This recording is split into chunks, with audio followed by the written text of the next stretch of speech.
This was not part of the plan for these 5 Ohio State players. At least it sure didn't look like the news plan a few months ago. And I'm not talking fall camp stuff where somebody's running with the ones, everybody loses their mind for 48 hours, and then we get on to the next one. These are different. These are consistent. These are longer that we've been paying attention to. These are players where I think our basic understanding of what Ohio State wants them to be is changing. Earl Little came here, and I thought, okay, this guy's a nickel. Maybe not now. Qua Russaw, he had that. I think we had that one right, but others spent a lot of time talking about how he's going to be a defensive end and having that job. And there's a freshman defender who might have this weird specialized role that I did not see coming. One of Ohio State's big portal additions has a much different path to the field than I would have guessed. And then there's Luke Fahey. We'll get there, don't get me wrong, because that one isn't necessarily important for this season, but might be important eventually. So I want to go through 5 Buckeyes whose roles look completely different than I expected when this season started. So I'm John with BuckeyeHuddle.com, John Rhodes with BuckeyeHuddle.com, where you'll find deep Ohio State coverage, elite recruiting intel, and none of the toxic noise. Let's get started with my first player talking about here, because I think Earl Little is the one that has quietly become a pretty big deal. So Earl Little, wait, he's a safety?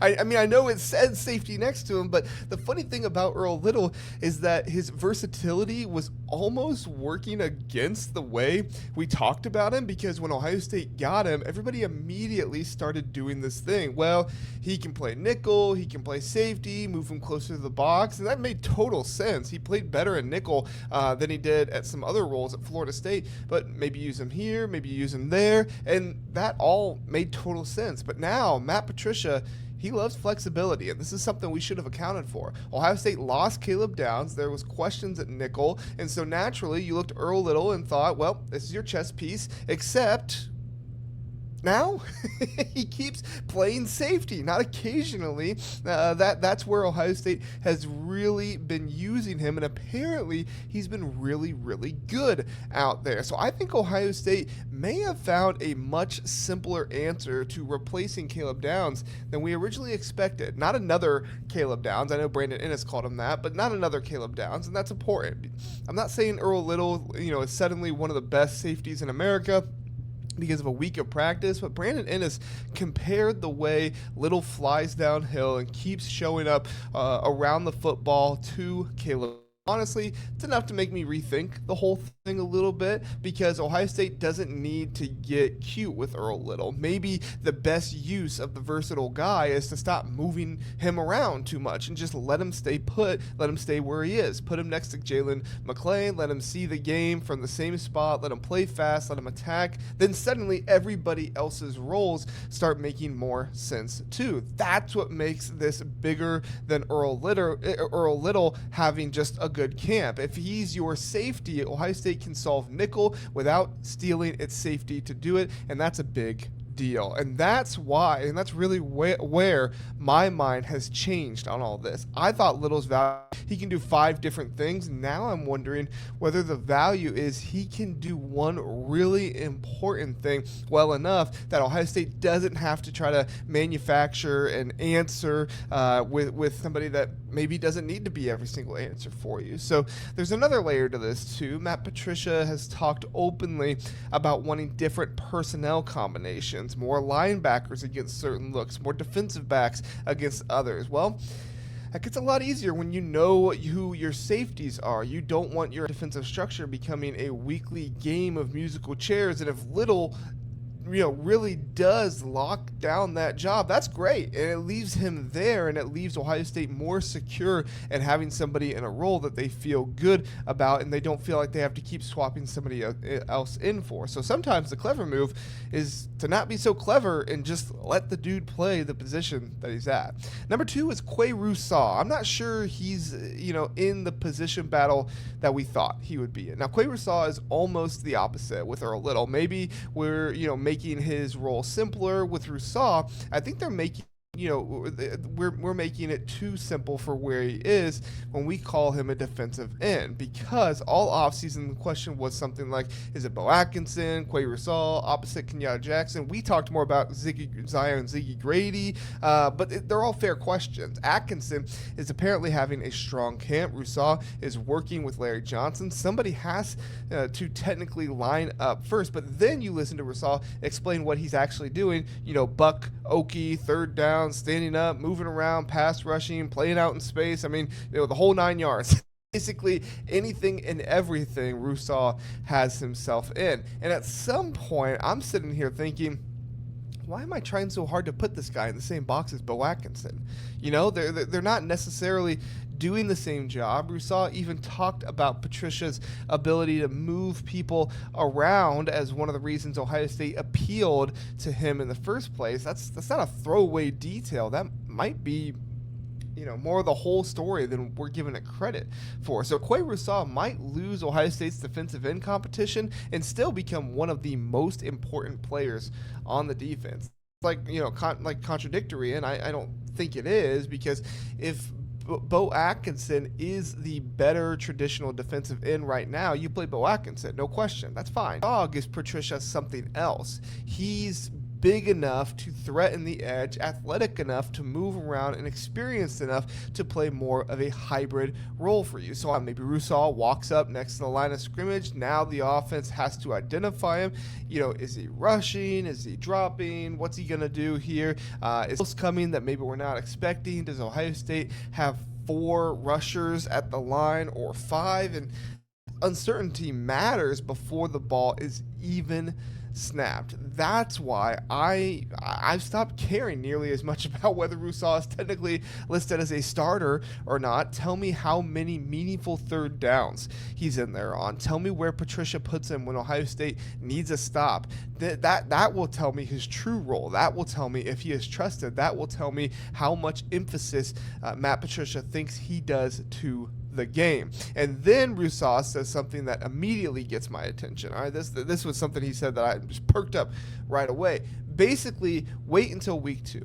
Week 2 is Texas. Let's not turn that into Ohio State has a secret, Texas package confirmed or anything like that. That's not what I'm saying. All right, those are pretty dumb rumors most of the time, but I get why they come up. But do I think Matt Patricia is going to spend August figuring out how to use one of the strangest body types and skill sets in the defense? Absolutely. And if Rousaw ends up being Ohio State's answer, how do we create pressure without always blitzing normally? Then we've been having the wrong debate about him all the time, and I think he's going to surprise some people with the way he plays both on the line of scrimmage and at some linebacker spots, and also getting some pass rush. Next one up, Simeon Caldwell. This was just weird, but I kind of like it, okay? Caldwell, 6'2", 210 pounds. So naturally, what is he? Kind of question when he arrived. Safety size, linebacker-ish, size eventually too. Definitely athletic enough to cover. And Ohio State's answer so far seems to be, don't worry about it, just put him at nickel. But not necessarily the same nickel role as we talked about him multiple times. He's the kind of one of the leaders in the clubhouse for that nickel role. That's where I think this becomes very interesting. Caldwell has been getting work as a bigger nickel, the idea being that he can handle some of those awkward offensive players who don't really fit neatly into your normal defensive roles. A tight end, a bigger receiver walks into the slot, and offense gives you heavier personnel and then spreads everybody out. That's annoying, but you're also going to need it this season. You got a guy like Carter Nelson at Nebraska and J.J. Buchanan up at Michigan, because now the defense has to decide with guys what it actually has on the field. Do you have a linebacker out there to risk against going up and covering in space? Do you go small and let the offense run directly at you? Caldwell might eventually become the guy who lets Patricia say, yeah, neither. We're not going to let either things happen. We'll just play this out. With a guy like Simeon Caldwell. And I don't know how much we're actually going to see this in September. He's a freshman. That's, worth remembering. Some of these August ideas do kind of discipline real games start because coaches trust experience, but this is exactly the kind of player Patricia seems to value and seems to be, able to fix some of the issues. And maybe you see Simeon Caldwell more against Michigan, and maybe you see him more against Nebraska because of J.J. Buchanan and Carter Nelson. Not because Caldwell is automatically a star, but because he gives the defensive coordinator another answer. And that's different. If Jay Timmons becomes the normal, nickel cool, that's awesome. If Caldwell's a nickel when an opponent gets bigger, that's also cool. If Patricia decides he'd rather use 3 linebackers against another team, now you understand where this thing is going. It's less, our Ohio State's 12 and more, which do you want for this particular problem? Caldwell probably isn't going to be to become one of the 5 most famous players on the defense this year. He doesn't need to. Plus, he's a true freshman. His role could be 5 snaps in one game and 25 in another, and that's what makes it very interesting. Another guy we're going to talk about, John Walker. The job he came for may not be there anymore, okay? This one's a little different. We had an episode about him with some intel about how good he was doing. This one's a little different, though, so listen up. Because everything we've talked about so far is mostly a player finding a cool new role, right? John Walker may be dealing with the opposite problem. I thought when he transferred to Ohio State that the Buckeyes were going to kind of use him as depth, and then we heard some things and said, okay, well, they're really going to really need this guy. Not want him, but need him. Ohio State had masses inside. Patricia himself has talked about how difficult it is to replace really good players in the middle and how the defensive tackles could operate, kind of by committee early on, which I think is great, honestly. Portal defensive tackles, they walk in, they're in your rotation, except Edgercuson, apparently decided to make that, make that complicated there. Then you have James. The camp reports on Houston have been extremely encouraging. The defensive line as a whole has been getting after the offensive line, and one person I talked to specifically said Houston has looked like the 5-star Ohio State originally recruited, which is really nice. James Smith looks physically different. He's getting a lot of attention, and suddenly Walker goes from walking into a room that needs snaps filled to walking into a room where guys are trying to make those snaps before he gets them. That's a very different situation, and I want to be fair here for sure, but Walker hasn't said anything suggesting he's buried, and they just put him out in media availability too, so quite the opposite. He's talked about the competition, learning from Larry Johnson, iron sharpens iron. Ohio State hasn't finalized the depth chart, so this is not John Walker. That's not what I'm saying at all, not even close. Actually, if Walker ends up playing less than expected because Houston and James Smith are good to take off the field, Buckeye fans honestly could kind of throw a party for that. The team wins in that scenario in some ways. The interesting part is what it means for Walker individually. He came here as one of the guys Ohio State needed to solve the defensive line after losing so many players. Now he may need to prove Ohio State still needs him to help solve it. Those sound kind of identical in some ways, but they're really not. It's kind of a whole different thing. And I also think this tells us something about the entire defense. Maybe the defensive line isn't going to be Patricia desperately rotating bodies until somebody emerges. Maybe somebody already is emerging. Maybe 2 guys are already, and that's when the word committee starts turning into good luck for trying to find snaps out there, because I got some really good players. Here, number 5, Luke Fahey. All right, I didn't expect to be talking about him at all, but let's talk some quarterback not named, not named. Why am I blanking on the quarterback's name? But anyway, which brings me to Luke Fahey. I'll tell you why this one caught me. I wasn't looking for Luke Fahey's story at all. You have Julian Sayin, that's right there. You have Tavian St. Clair. Ohio State brought in Justin Martin. Fahey is a freshman. Okay, put him in the quarterback room. Let him learn. Give him a year, and we'll talk after, talk about him down the road. Then early camp observations start coming out and suggesting that Ohio State had to go beyond Sayin and Clair. Fahey might be next. Wait, what? We thought we had Justin Martin for this. Some people were even projecting that Justin Martin might be competing with Tavian St. Clair. So now, before anybody starts doing the Ohio State quarterback thing, that we turn the third string battle into 6 months of message board warfare or something. No, that's not what I'm saying. Julian Sain's the starter. Tavian St. Clair is preparing behind him. Looks like he beat up against Justin Martin, and that's the relevant 2026 conversation. But Fahey's early performance matters because of why he's standing out. It's not simply that, he made one ridiculous throw in practice. The reports point to his processing, throwing good reads, getting the ball out, making decisions, throwing on time, and that's the stuff I pay attention to with young quarterbacks. He's not Will Howard. He's not the size of Will Howard or anything like that, but Luke Fahey was supposed to be the quarterback Ohio State didn't have to think about this year, and somehow we're already thinking about him a little bit, not because he's challenging Julian Sayin. He's not by any means, okay? Nobody is.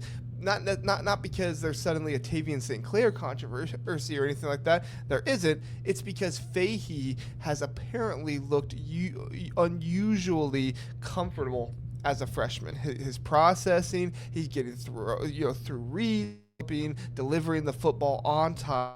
Early camp observations suggest he may already be ahead of transfer Justin Martin in the pecking order. You could look at the transfer Justin Martin going to fourth string behind the troop. Now, maybe that changes. It's only August. Nothing's set in stone yet. But quarterback development is a long game, and this is the kind of thing you remember, because 2 years from now, like a quarterback, came out of nowhere. They usually don't. There are little clues first that might one of them, and that's why I put Fahey on this list. Not because quarterback 3 changes Ohio State's championship odds. They don't. That's not going to happen. Hopefully, quarterback 3 is never even really needed this season, other than maybe some mop-up duty games. But his role was supposed to be almost completely developmental. Now I'm asking, or at least asking, whether he's further along than maybe we thought. And quarterback rooms move fast too. Guys leave, guys go to the NFL. They bag someplace else and head out. Typically experience, but still, somebody develops quicker. Somebody develops quicker than expected, and somebody else doesn't. You don't know, so I'm not making some giant Luke Fahey prediction today. I'm just putting a little mental bookmark next to his name because something interesting is happening here, and I think it's something that we need to pay a little bit more attention to, not necessarily for this season, but just kind of down the road. So that's gonna be something I'm eyeing more, and I think that's the bigger takeaway from all guys. Fall camp isn't always about somebody winning and somebody losing. Sometimes you walk into camp thinking you understand the job, and the job changes. Earl Little might simply be a not simply be a nickel. He might be a full-on safety doing that as well. Qua Russaw might not really be a defensive end in a sense. Simeon Caldwell could become a matchup-specific defender instead of a fitting neatly at safety or linebacker. Walker may have to fight much harder for snaps than a lot of people expected him to. And Luke Fahey, I just didn't think we have a reason to talk about Luke Fahey too much yet, but now we do, right? Now we do have a reason to do that. So which one has changed the way you see this roster the most? Let me know down in the comments. Subscribe to Buckeye Huddle, youtube.com/Buckeye Huddle. Visit us on our website, BuckeyeHuddle.com. And we so much appreciate you being here. Have a good one, and we'll see you next time.